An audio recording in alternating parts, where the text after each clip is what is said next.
Alice Davis was a woman marked by determination, reflected in every aspect of her life, from her career to her home. With her usually loose brown hair, Alice faced each day with a vigor that many admired. She worked as a social worker, a role she carried out with dedication, often taking work concerns home into the night. Her husband, John, was a charismatic and passionate history teacher, known for his ability to bring the past to life for his students. Together they lived in a cozy house on a quiet street, lined with trees and friendly neighbors. To any observer, their life seemed filled with contentment and mutual love. Everything began to change on a cold autumn night. John came home from work visibly shaken, paler and more tired than usual. Alice, who was preparing dinner, immediately noticed something was wrong. "Leo, what happened? Are you okay?" she asked, with growing concern as she turned off the stove. "I'm just a bit tired, Val. It's been a long day," he replied, trying to disguise his anxiety. In the following days, John began to show worrying signs of fatigue and loss of appetite. Alice, always attentive and caring, insisted that he see a doctor. Initially reluctant, John finally agreed after several persuasions. The appointment was set with Dr. Logan Jones, a respected doctor and old family friend. Dr. Logan, always cordial and professional, welcomed John and Alice to his office with a grave expression, something that Alice noticed immediately. "John, it's essential that we do some tests. I don't want to alarm you, but it's better to be cautious," said Dr. Logan, conveying a seriousness that made Alice even more worried. After a series of tests and days of agonizing wait, the couple returned to the office to receive the results. The tension in the air was palpable as Dr. Logan prepared to reveal the diagnosis that would change their lives forever. The waiting room at Dr. Logan Jones's office was quiet, except for the soft hum of the air conditioning and the occasional rustling of magazines. Alice held John's hand firmly, trying to transmit some strength through their contact as they awaited the call to the office. Time seemed to move slowly, each minute stretching as anxiety grew. Finally, the door opened and Dr. Logan called them in with a gesture. His normally expressive face bore a seriousness that didn't bode well. They followed him into his office, where the doctor invited them to sit. Alice noticed John's hands trembling slightly, a detail that heightened her own unease. "John, Alice, I've received the test results, and unfortunately, I have bad news," began Dr. Logan, his eyes shifting between the two. "John, you are facing a quite severe and rare condition. We've detected significant anomalies that require immediate attention and intensive treatments." John looked at Alice, his pale face showing the shock of Dr. Logan's words. Alice, in turn, squeezed her husband's hand tighter, her mind spinning with questions and concerns. "What exactly does he have, Dr. Logan? And what can we do?" asked Alice, her voice firm despite the fear beginning to settle in. "It's a rare form of leukemia, which has manifested quite aggressively. We need to start treatment as soon as possible. This will include a combination of chemotherapy and other specialized procedures. I won't lie, it will be a long and exhausting process, and quite expensive," explained Dr. Logan, handing them a pamphlet with information about the disease and treatment options. Alice listened attentively, each word weighing heavily on her heart. She knew that regardless of the cost or effort required, she would do everything in her power to help John overcome this terrible disease. With renewed determination, she formulated her plan of action. "We'll do whatever it takes, Dr. Logan. Please guide us on the next steps and how we should proceed," said Alice, while John remained silent, still absorbing the gravity of the situation. In the following months, the couple's life revolved around John's treatment. Alice took on the responsibility of managing the medical schedule, ensuring that all treatment sessions were attended and that medications were taken on time. John, in turn, fought daily against the debilitating side effects of chemotherapy. his condition fluctuating between days of relative normality and periods of intense weakness. As the treatments progressed, Alice began to notice some inconsistencies and moments when John seemed inexplicably better. These observations planted seeds of doubt in her mind, leading her to question the true nature of John's illness and the integrity of the diagnosis provided by Dr. Logan. This growing suspicion would soon compel Alice to investigate further, triggering a series of events that would reveal hidden truths and deep betrayals. The days turned into weeks, and weeks into months. Alice's routine was now hopelessly intertwined with John's treatments. She became a constant figure in clinics and hospitals, familiarizing herself with every detail of the medical procedures and every face that crossed the corridors. Despite her unwavering dedication, the shadow of doubt continued to grow in the back of her mind. The significant inconsistencies she couldn't ignore kept appearing. There were days when John seemed remarkably more vigorous than others, almost as if he weren't suffering from such a severe illness. Moreover, the costs of the treatment seemed exorbitant, surpassing all initial estimates, even considering the severity of John's medical condition. Driven by a mix of concern and suspicion, Alice decided to start her own investigation. She reviewed all the invoices and medical prescriptions, comparing them with information found on health forums and specialized websites. The discrepancies were small but persistent, enough to fuel her suspicions that something was not right. One Thursday afternoon, after another chemotherapy session, John said he needed some time alone to walk a bit and clear his mind. Respecting his request, Alice agreed, but something inside her compelled her to follow him discreetly. She observed from a distance as John headed not to the park, as she expected, but to a small cafe on the corner. From a distant table, Alice watched as John met with a blonde, elegant woman whose behavior suggested an intimacy that went beyond simple friendship. They talked for long minutes, with laughter and complicit gestures. Alice felt her heart squeeze. Each shared laugh between them was like a stab in her chest. After this disturbing meeting, Alice confronted the woman as she was leaving the cafe. With a mix of courage and fear, Alice directly asked who she was and what her relationship was with John.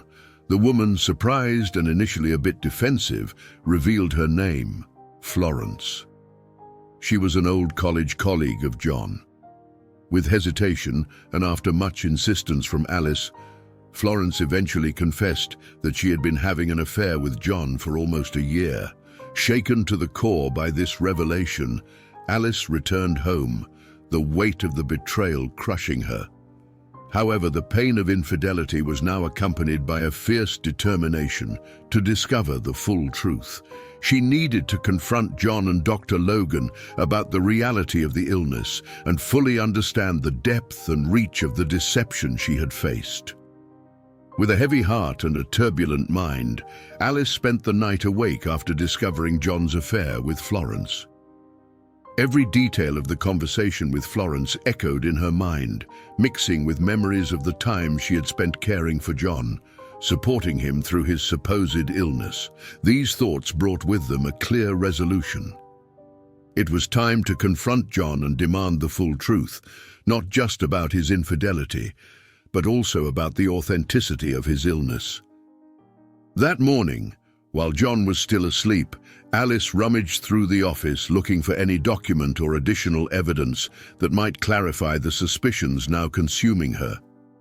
Among papers and medical prescriptions, she found an exchange of emails between John and Dr. Logan that were not just about medical appointments, but also mentioned discreet meetings and questionable financial arrangements. Armed with this new information, Alice waited for John to wake up. The tension was palpable as he walked into the kitchen and found Alice sitting at the table surrounded by papers with a stern expression. "We need to talk," she said, her voice firm despite the emotional tremor. "And I need you to be completely honest with me, John." John, realizing the seriousness of the situation, sat down across from Alice. The conversation that followed was intense and painful. Alice confronted John with the evidence of the affair and the suspicious emails. Reluctantly and after much hesitation, John confessed. The illness was a sham, concocted by him and Dr. Logan as a means to divert money to support his lifestyle and his affair with Florence. I don't know how it got this far. It started small, a lie that seemed harmless, but then it grew, became unsustainable. I never wanted to hurt you, Val, John tried to explain, his voice choked with guilt. How could you? Alice interrupted, the pain and betrayal overflowing in each word. You played with my trust, my compassion, with our life together. After the confession, Alice was devastated, but her determination to seek justice and reparation only strengthened. She decided that the next step would be to confront Dr. Logan, demanding answers and accountability from him as well. The next day, Alice drove to Dr. Logan's office, where she confronted him with all the evidence and demanded that he take responsibility for his part in the conspiracy. Dr. Logan, cornered and realizing there was no escape, confirmed the sham and apologized, trying to justify his actions by the financial pressure he was facing. I know I was wrong, Alice. I was desperate and John offered me a way out. I should never have accepted it, confessed Dr. Logan, visibly shaken. With the truth finally revealed, Alice left Dr. Logan's office feeling a mix of relief and distress. She knew the road ahead would be tough, but she was determined to make John and Dr. Logan legally pay for their actions and ensure that no one else would be a victim of such deceit. After uncovering the true nature of the deceit perpetrated by John and Dr. Logan, Alice was determined to bring them both to justice.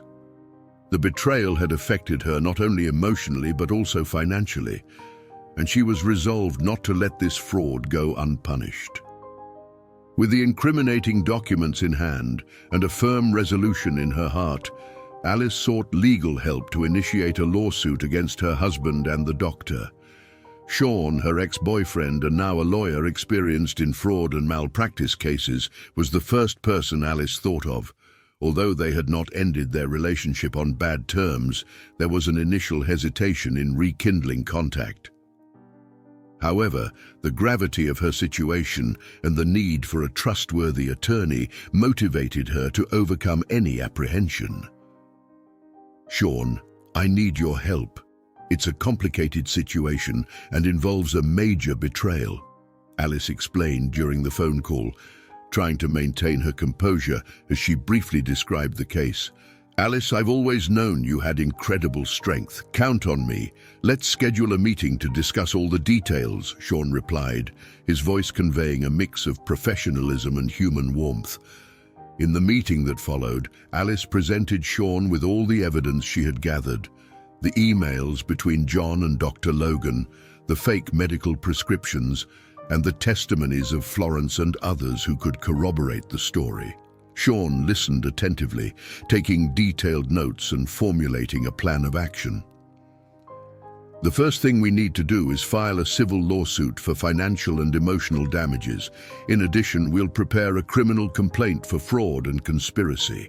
This won't be easy, Alice, but you have a solid case, Sean explained, outlining the next legal steps. In the following months, Alice and Sean worked tirelessly on the case. Frequent meetings, gathering more evidence, and preparations for court hearings became Alice's new routine. During this time, she also had to deal with public reaction and scrutiny, as the story had become a topic of local interest after leaking to the press. The trial was scheduled, and tension mounted as the date approached. John and Dr. Logan hired skilled defenders, ready to discredit Alice and minimize the seriousness of their actions. However, Alice remained resolute, supported by Sean and strengthened by the justice of her cause. On the day of the trial, the courtroom was packed. Alice, dressed soberly and elegantly, sat next to Sean, taking deep breaths to stay calm. The atmosphere in the courtroom was charged with tension. Alice felt every look directed at her, some of sympathy, others of morbid curiosity. Beside Sean, she prepared to face John and Dr. Logan head-on, determined to see justice done. The crowded courtroom was a testament to the public interest the case had aroused, with journalists fervently taking notes and local citizens murmuring among themselves about the scandalous details of the case. Sean began the presentation with a meticulous review of the facts, describing how John and Dr. Logan conspired to deceive Alice by fabricating a severe illness to divert money for personal and illicit purposes. He presented the emails exchanged between the two accused, the fake medical prescriptions, and testimonies from witnesses that corroborated Alice's narrative. Ladies and gentlemen, we are here not just to deal with a case of financial fraud, but also of a deeply personal and painful betrayal, Sean articulated clearly, addressing the jury. Alice devoted her love, time, and resources to care for her husband, only to find out that it was all an elaborate lie. As Sean spoke, John and Dr. Logan appeared increasingly uncomfortable, avoiding looking directly at Alice or the jury. The defense attorneys tried to counter the points raised, arguing about the lack of intent to cause harm and trying to paint John and Dr. Logan as victims of unfortunate circumstances. However, Sean's skill in dismantling each of the defense's arguments was evident. He called medical experts who testified about the impossibility of the medical condition described in the falsified documents and highlighted the clear premeditation and greed that motivated the accused. Alice, called to testify, relayed her experience with emotion, but also with a strength that impressed everyone present. She described how John's supposed illness affected her life, her finances, and her emotional well-being. "I believed him. I trusted him," Alice spoke, her words laden with pain but also determination. "And at no point did I suspect that the people I loved most could betray me so deeply." Alice's testimony was a crucial moment in the trial, and many in the courtroom could not help but express their sympathy and support for her. The jury members seemed particularly moved by her sincerity and the severity of her betrayal. After days of deliberations and testimonies, the trial reached its climax. Sean made his closing remarks, reinforcing the need to hold John and Dr. Logan not only legally but also morally accountable for the damage they caused. "I ask the jury to consider not just the evidence, but also the human impact of this conspiracy. Alice deserves justice, and it is our duty to ensure that it is served," concluded Sean, looking directly at the jury members, who nodded with understanding and seriousness. As the closing arguments concluded, the jury withdrew to deliberate, leaving an expectant silence in the courtroom. Alice, exhausted but hopeful, awaited the verdict that would determine the course of her life from here on. After hours of deliberation, the atmosphere in the courtroom was saturated with an almost palpable tension. Alice sat rigidly, her hands tightly interlaced in her lap, as she awaited the jury's return. Sean, her lawyer and now reconnected friend, remained by her side, offering silent but powerful support. The return of the jurors to the courtroom was marked by an expectant silence that filled the space with solemn gravity. The head of the jury handed the verdict to the judge, who read it aloud, echoing off the walls of the courtroom. In the case of Alice versus John and Dr. Logan Jones for fraud and conspiracy, the jury finds John Flores guilty of all charges. As for Dr. Logan Jones, he is also found guilty of fraud and breach of trust. Furthermore, the judge announced that John would be sentenced to prison, while Dr. Logan would lose his license to practice medicine, also facing a significant sentence that reflected his direct involvement in the conspiracy and the harm caused to Alice. "Justice has been served," proclaimed the judge. "John Flores, you are sentenced to serve 5 years in prison. Dr. Logan Jones, in addition to civil fines, you are forbidden from practicing medicine, effective immediately." I hope these sentences serve as a stern reminder of the responsibility each individual carries in their actions. John and Dr. Logan heard their sentences with grim expressions. John, whose facade of remorse barely hid his shock, and Dr. Logan, visibly shaken by the loss of his career, were images of men defeated by their own greed and dishonesty. For Alice, the verdict brought a mix of relief and emotional overload. She felt tears well up, not just from sadness for what she had lost, but also from relief for having achieved some degree of closure. Justice, although delayed, offered a path for her to begin healing the wounds left by betrayal and disappointment. After the whirlwind of the trial and the conviction of John and Dr. Logan, Alice found herself in a new chapter of her life, one she was determined to build on pillars of resilience and justice. With the painful past now legally closed, she focused on transforming her experience into something that could benefit others. Alice started a small business dedicated to fraud consultancy, using her personal story as a powerful testimony to the importance of vigilance and integrity. Additionally, she began giving talks, sharing her journey with a broader audience, highlighting how resilience can emerge even from the most challenging situations. In one of these talks, Alice spoke with passion and conviction. Each of us may face adversities that test our strength to the limit. However, it is possible to emerge from these experiences not only intact but strengthened, with a new understanding of our own capacity to overcome and transform. Her message resonated with many who listened, and Alice felt a deep gratification seeing that her words and experiences were helping others recognize and prevent similar situations of abuse and fraud in their own lives. She also began working on a book, determined to consolidate her learned lessons in a form that could reach even more people.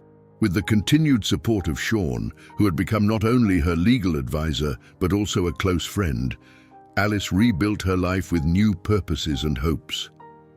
"I turned my pain into my greatest strength," Alice reflected during a book launch event, "and I hope that by sharing my story, I can inspire others to seek justice and truth in their own lives." Alice's story, marked by challenges and triumphs, became a symbol of perseverance and integrity, showing that even in the darkest moments, the light of truth and the strength of the human spirit can prevail. If you enjoyed this story, don't forget to subscribe to the channel, give a like, and activate the notification bell so you don't miss any of our upcoming videos. See you in the next story.